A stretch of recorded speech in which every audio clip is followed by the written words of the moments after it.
नमस्कार मंडळी, लक्ष्मीच्या पावलांनी या मालिकेच्या पुढील ट्विस्टमध्ये आपण बघणार आहोत. नैना आणि राहुलचं लग्न झालेलं असतं आणि दोघंही आता ते त्यांच्या रूममध्ये झोपत असतात. आबांना कुठेतरी वाईट वाटत असतं की कला आणि अद्वैत अजूनही एका रूममध्ये झोपत नाही. कला अजूनही आउट हाऊसमध्येच राहत असते. आबांना फार वाईट वाटत असतं की कला ही या घरची मोठी सून असूनसुद्धा तिला आउट हाऊसमध्ये राहावं लागतंय. खरं तर या घरावर जितका सरोजचा आणि रजनीचा हक्क आहे तितकाच हक्क कलाचा सुद्धा आहे. मग कला घरातली सून असूनसुद्धा तिने आउट हाऊसमध्ये का झोपावं? आणि कला आणि अद्वैत जर रोजच वेगवेगळ्या खोलीमध्ये झोपत असतील तर त्यांच्यामधलं अंतर कधी कमी होणार? त्या दोघांमध्ये प्रेम कधी निर्माण होणार? त्यामुळे आबा आता एक शक्कल लढवतात. आबा आता अद्वैतला बोलावून घेतात आणि अद्वैतला सांगतात की अद्वैत, मी आता तुला जे काही सांगतोय ते तुला लक्षपूर्वक ऐकायचं आहे. पण त्याआधी मला तुझ्याकडनं वचन हवं आहे की तू माझ्यासाठी ती गोष्ट करशील. अद्वैत आबांना म्हणतो की आबा, मी तुमच्यासाठी काहीही करायला तयार आहे, तुम्ही फक्त बोला. आणि मग आबा आता अद्वैतला सांगतात की अद्वैत, तू कलाला तुझ्या रूममध्ये घेऊन जा. हे ऐकून अद्वैतला धक्का बसतो. अद्वैत म्हणतो की आबा, हे अजिबात शक्य नाही आहे. आबा म्हणतात की हे शक्य करावं लागेल. ती मुलगी आपल्या घरातली सून असूनसुद्धा तिला आउट हाऊसमध्ये राहावं लागतंय. तू राहशील का कधी आउट हाऊसमध्ये? मग तिने का आउट हाऊसमध्ये राहायचं? तिची जर हक्काची खोली आहे तर तिने त्या हक्काच्या खोलीत राहायला पाहिजे ना. आणि आता तू तिला तिच्या हक्काचं स्थान मिळवून देणार आहे. मित्रांनो, जर तुम्ही अजूनही चॅनलला सबस्क्राईब केलं नसेल तर प्लीज चॅनलला लगेच सबस्क्राईब करा. आणि हा ट्विस्ट समजण्यासाठी व्हिडिओ शेवटपर्यंत नक्की बघा. धन्यवाद. अद्वैतला मात्र फार ऑकवर्ड वाटत असतं. अद्वैतला कलाला त्याच्या रूममध्येच घ्यायचं नसतं. परंतु आबांनी मात्र अद्वैतकडनं तसं वचनच घेतलेलं असतं की तू माझ्यासाठी तेवढी गोष्ट करशील.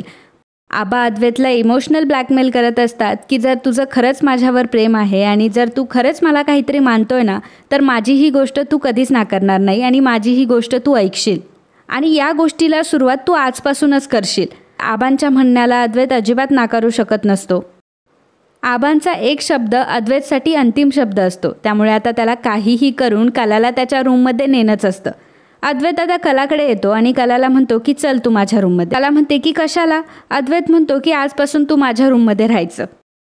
कला म्हणते की चांदेकर, तू मला विचारलं आधी? तू मला सांगतोयस, तू तुझं सांगतोय आणि तू मला विचारलंस का की तुला माझ्या रूममध्ये राहायचं आहे की नाही? आणि जर विचारलं असतं आणि नाही विचारलं तरी माझं एकच उत्तर असणार आहे की मला तुझ्या रूममध्ये यायचं नाही आहे आणि मी तुझ्यासोबत एका रूममध्ये तर अजिबातच राहू शकत नाही. अद्वैत तिला म्हणत असतो, मलाही माझ्या रूममध्ये तुला घेऊन जाण्यात काही इंटरेस्ट नाही आहे, परंतु आबांनी मला तसं सांगितलं आहे आणि त्यामुळे तुला माझ्या रूममध्ये यावंच लागेल. कला त्याला म्हणते की ही कसली जबरदस्ती आहे आणि मी तुझ्या रूममध्ये येणार नाही, मी माझ्या आउट हाऊसमध्ये ठीक आहे. कलाने अद्वैतला रूममध्ये येण्यासाठी पूर्णपणे नकार दिलेला असतो. त्यामुळे अद्वैत आता रागाने तिथून निघून जातो. अद्वैतला असं वाटतं की ही खूप भाव खाती आहे. तो त्याच्या रूममध्ये जाऊन बसतो आणि पुन्हा विचार करू लागतो, आबांना जर समजलं की कलाला तो रूममध्ये घेऊन गेला नाही आहे तर आबा माझ्यावर चिडतील. त्यामुळे अद्वैत आता पुन्हा कलाच्या रूममध्ये येतो. कला त्यावेळी रूममध्ये नसते. अद्वैत आता सगळं कलाचं जे सामान असतं ते अद्वैतच्या रूममध्ये शिफ्ट करतो. त्याला असं वाटतं की जर आता कलाचं सामानच जर रूममध्ये नसेल तर कला रूममध्ये कशाला राहील. कला जेव्हा आउट हाऊसमध्ये येते तेव्हा तिचं एकही सामान रूममध्ये नसतं. तिला असं वाटतं की तिचं सामान कुठे गेलं आहे आणि इकडे तिकडे ती आता तिचं सामान शोधायला सुरुवात करते. तर अद्वैत तिला सांगतो की तुझं सामान माझ्या रूममध्ये मी शिफ्ट केलं आहे आणि आजपासून तुला तिथेच राहायचं आहे. कला म्हणते की अद्वैत चांदेकर, तू जरा डोक्यावर पडलाय का? मी तुला सांगितलं ना की मला तुझ्यासोबत राहायचं नाही आहे, तर तू का मला फोर्स करतोय? तर अद्वैत तिला म्हणत असतो की नाही, तुला माझ्यासोबत माझ्या रूममध्ये राहावंच लागेल. आणि तूच म्हणतेस ना की तुला आबांबद्दल खूप प्रेम आहे, आबांचा शब्द तुझ्यासाठी अंतिम आहे. मग आबा जर सांगताय की आपण दोघांनी एका रूममध्ये राहायला पाहिजे तर तुला काय प्रॉब्लेम आहे? तू आबांचा शब्द पाळू शकत नाही का? हेच आहे का तुझं आबांवरचं प्रेम? कला म्हणते की ठीक आहे, तू एवढं म्हणतोय तर मी येते तुझ्या रूममध्ये, परंतु एक गोष्ट लक्षात ठेव, मी तुझ्यासोबत बेड अजिबात शेअर करणार नाही हां. अद्वैत म्हणतो की मी काय डोक्यावर पडलोय का तुझ्यासोबत बेड शेअर करायला? आणि मला काही इंटरेस्ट नाही आहे तुझ्यासोबत बेडवर झोपायला. कला आता अद्वैतच्या रूममध्ये आलेली असते.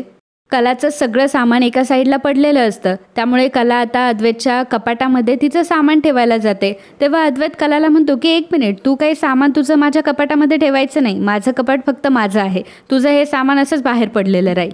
कला म्हणते की एक मिनिट, पहिली गोष्ट म्हणजे मला माझ्या आउट हाऊसमध्ये मी ठीक होते, तूच मला इथे तुझ्या रूममध्ये आणलं आहे. माझं सर्व सामान तिकडं व्यवस्थित होतं आणि तुला जर मला कपाटामध्ये जागा द्यायची नसेल तर मी चालले माझ्या आउट हाऊसमध्ये. अद्वैतला आबांची पुन्हा भीती वाटते. अद्वैत कलाला म्हणतो की ठीक आहे, तुला जर कपाटामध्ये तुझं सामान ठेवायचं असेल तर ठेव, पण तू पुन्हा आउट हाऊसमध्ये राहायला नको जाऊ. तेव्हा कला म्हणते की ठीक आहे. कला तिचे सगळे कपडे वगैरे अद्वैतच्या कपाटामध्ये ठेवते. अद्वैत आणि कला एका रूममध्ये तर आलेले असतात, परंतु अद्वैतला मात्र खूप ऑकवर्ड वाटत असतं. अद्वैत आता एक लक्ष्मण रेषा आखतो आणि कलाला तो सांगतो की या रेषेच्या पलीकडे तू यायचं नाही, जे काही आहे तू इकडेच करायचं, याच्या इकडे यायचं नाही. ह्या रेषेच्या अलीकडचा माझा एरिया आणि पलीकडचा तुझा एरिया.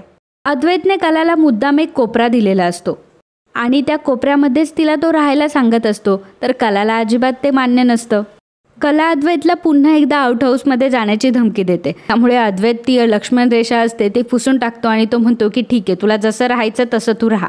आता बेडवर कोणी झोपायचं आणि सोफ्यावर कोणी झोपायचं यावरनं पुन्हा वादावाद सुरू होते.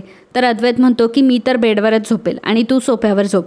कला म्हणते की मी का सोफ्यावर झोपायचं, तू पण सोफ्यावर झोपू शकतो ना, मी बेडवर झोपणार, तू सोफ्यावर झोप. दोघांचेही त्या गोष्टीवरनं पुन्हा वाद सुरू होतात. तर अद्वैत म्हणत असतो की आतापर्यंत तू जसं म्हटली तसं मी केलंय ना, त्यामुळे तुला माझं ऐकावं लागेल. कला म्हणते की असं भांडत बसण्यापेक्षा आपण एक गेम खेळूयात. जर त्या गेममध्ये तू जिंकला तर तू बेडवर झोपणार आणि मी जर हारले तर मी सोफ्यावर झोपेल. अद्वैत म्हणतो की चालेल. तसंही हा अद्वैत चांदेकर कधी गेममध्ये हरलाय असं झालं नाहीये, मी तुला बरोबर हरवून टाकणार.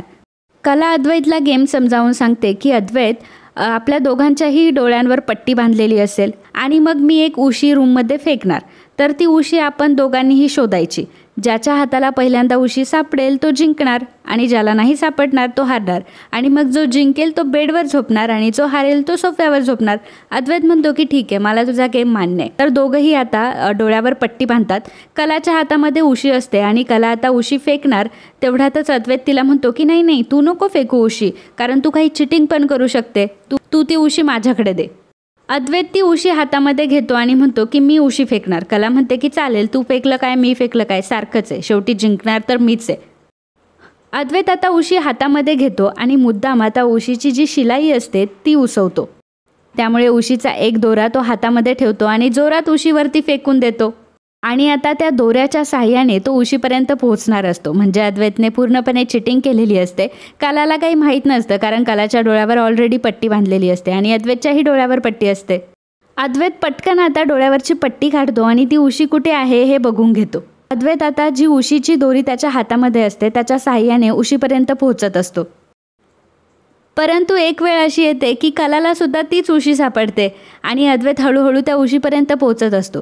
पहिल्यांदा कलाच्या हातामध्ये ती उशी आलेली असते आणि ती म्हणणार की माझ्याकडे उशी आली आहे. तेवढ्यातच अद्वैत आता जोराने तो दोरा ओढतो, त्यामुळे उशी उडून आता अद्वैतच्या हातामध्ये येते. दोघांनाही मोठा गैरसमज झालेला असतो. कलाच्या हातामध्ये पहिल्यांदा उशी आलेली असते आणि मग नंतर अद्वैतने उशी हातामध्ये घेतलेली असते. अद्वैतला वाटतं की तो जिंकला, कलाला असं वाटतं की ती जिंकली आहे, कारण तिच्या हातामध्ये पहिल्यांदा उशी आली होती. मग दोघंही आता डोळ्यावरची पट्टी काढतात. तर अद्वैतच्या हातामध्ये ती उशी असते. कला म्हणते की असं कसं काय झालं, उशी तर माझ्या हातात होती, तुझ्या हातात कशी काय उडून आली. अद्वैत म्हणतो की ती उडून कशी येणार, ती माझ्याच हातात होती म्हणून ती माझ्या हातात आहे, कारण हा गेम मी जिंकलोय. कला म्हणते की नाही, मी तर हे मान्यच करू शकत नाही. अद्वैत म्हणतो की नाही, हा गेम तर मीच जिंकलोय आणि आता जिंकल्याप्रमाणे मी बेडवर झोपणार आणि तू सोफ्यावर. कला म्हणते की नाही, मला हा गेम मान्यच नाही आहे. आता कलाचं तितक्यातच त्या उशीवर लक्ष जातं. तर ती उशी एका साईडनी पूर्णपणे उसवलेली असते आणि तिचा एक दोरा पूर्णपणे निघालेला असतो. आणि मग कलाला समजतं की अद्वैतने ह्या गेममध्ये चिटिंग केली आहे. त्यामुळे कला अद्वैतला खूप बोलते आणि अद्वैतला म्हणते की तरी म्हटलं की तू कसा काय जिंकला, याचा अर्थ या गेममध्ये जिंकण्यासाठी तू चिटिंग केली आहेस, असा तू गेम जिंकतो का आणि असा प्रत्येक गेममध्ये तू विनर होतो का. अद्वैत तिला म्हणत असतो की मी कुठलीही चिटिंग केलेली नाही आहे. अद्वैतची चिटिंग कलाने पकडलेली असते. त्यामुळे आता अद्वैतला काही बोलता येत नाही आणि अद्वैतची सोफ्यावरची झोपण्याची जागा फिक्स होते. कला आता बेडवर झोपलेली असते आणि अद्वैत सोफ्यावर झोपतो. कला एकटीच एवढ्या मोठ्या बेडवर झोपते. त्यामुळे अद्वैतला खूप राग येत असतो कलाचा, परंतु दुसरा त्याच्याकडे कुठला पर्यायी नसतो, कारण गेममध्ये चिटिंग त्याने केलेली असते. अद्वैतला सोफ्यावर झोपच येत नसते. कला आता निम्म्या रात्रीची उठते आणि बघते की अद्वैत ह्या कुशीवरनं त्या कुशीवर असा होत असतो, परंतु त्याला सोफ्यावर झोपणं खूप अनकम्फर्टेबल वाटत असतं. त्यामुळे कला अद्वैत जवळ येते आणि अद्वैतला म्हणते की अद्वैत उठ. अद्वैत म्हणतो की आता काय आहे, दिलं ना तुला बेडवर झोपून, आता कशाला मला परेशान करतेस. तेव्हा कला म्हणते की अद्वैत तू बेडवर झोप, मला सवय आहे, मी सोफ्यावर झोपेल. तेव्हा अद्वैतला वाईट वाटतं की चला, मी चिटिंग केली होती, मी सोफ्यावर झोपलो, तरीसुद्धा कला माझ्यासाठी एवढी मोठी कुर्बानी द्यायला तयार आहे. ती तिचा बेड सोडायला तयार आहे, ती तिचा इगो सोडायला तयार आहे. त्यामुळे मी पण माझा इगो सोडल्याने काय होणार आहे. मग अद्वैत कलाला म्हणतो की आपण एक काम करूया, आपण दोघंही बेडवर झोपूया.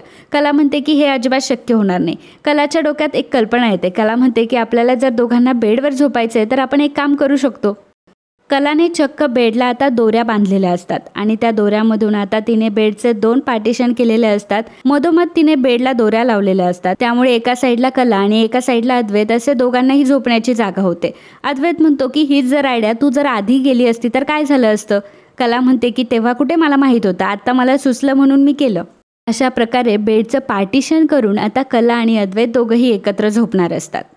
तर मित्रांनो, लक्ष्मीच्या पावलांनी या मालिकेचा हा ट्विस्ट तुम्हाला कसा वाटला हे आम्हाला कमेंटमध्ये नक्की कळवा.